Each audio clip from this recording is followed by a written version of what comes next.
I say Leeds performed outstandingly well, and how can things, these mistakes happen to Liverpool? These kind of very, very,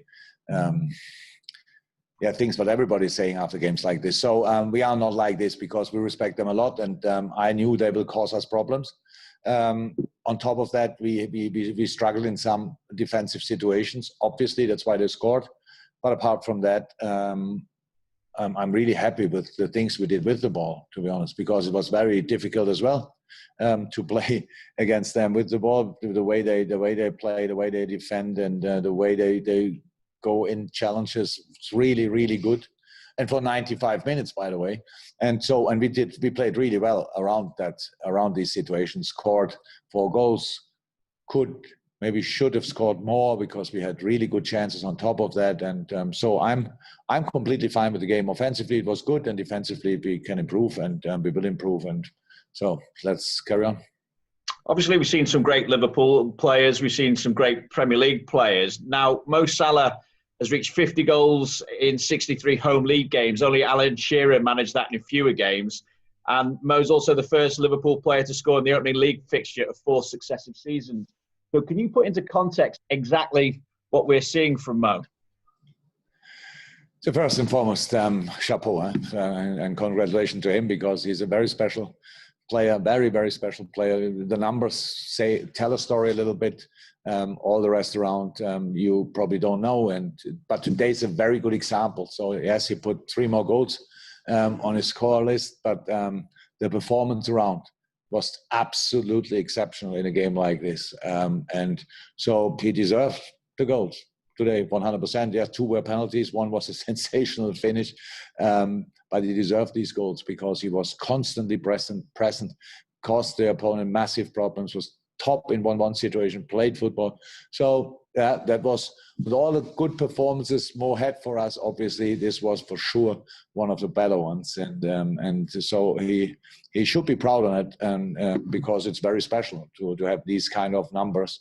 Long may it continue. I like to think in these moments, and this time I say it as well.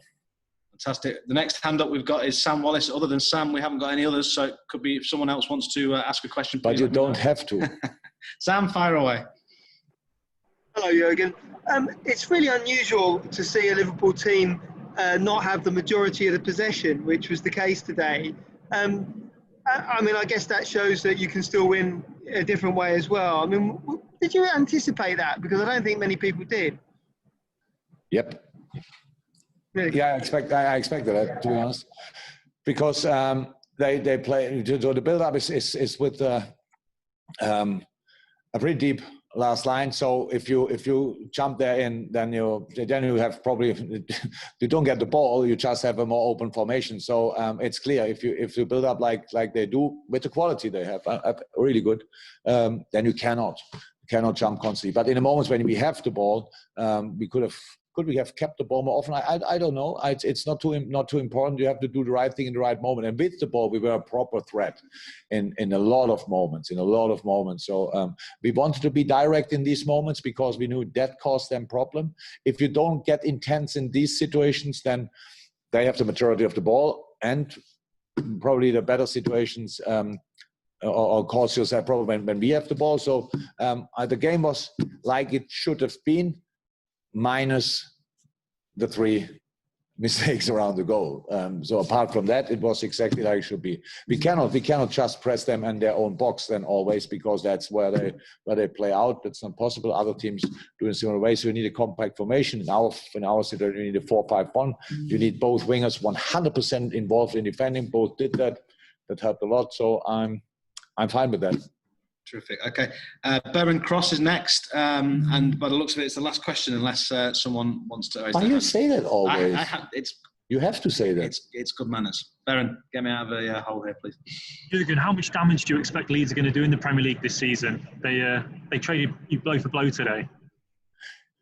I'm not sure if damage is the right word, but I said before the game, we all will struggle against them 100%, because the way they play, it's just uncomfortable. Let me say it like this, and it's different to all the other teams. And we have usually 3 days to prepare a Premier League game. I mean, between all the different with all the different competitions.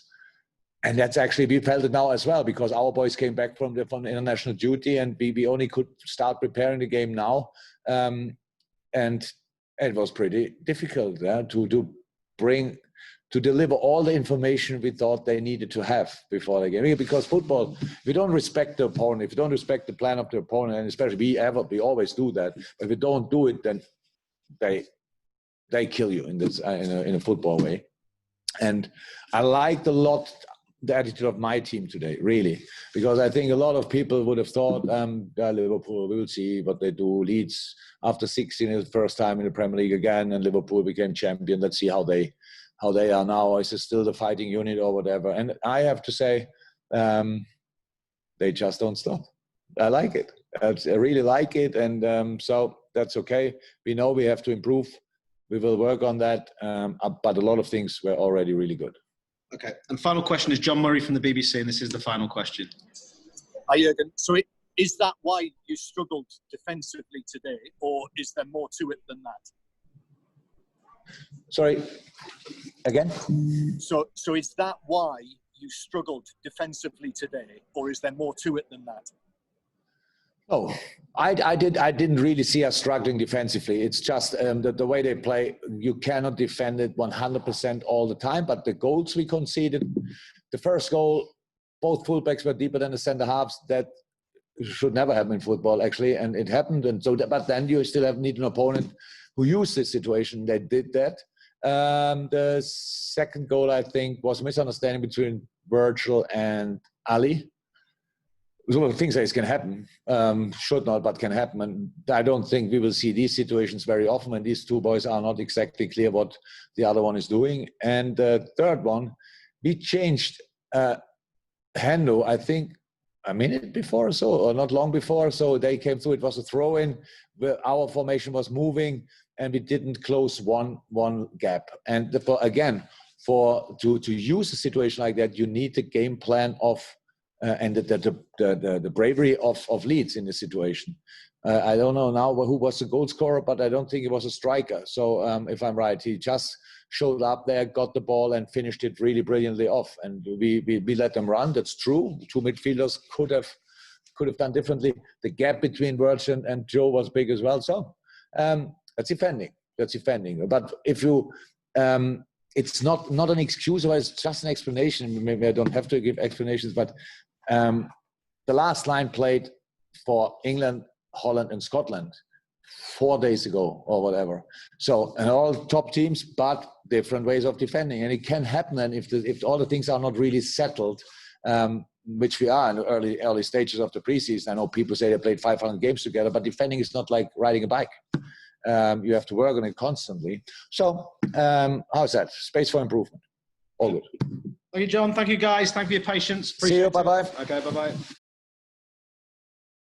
Cheers.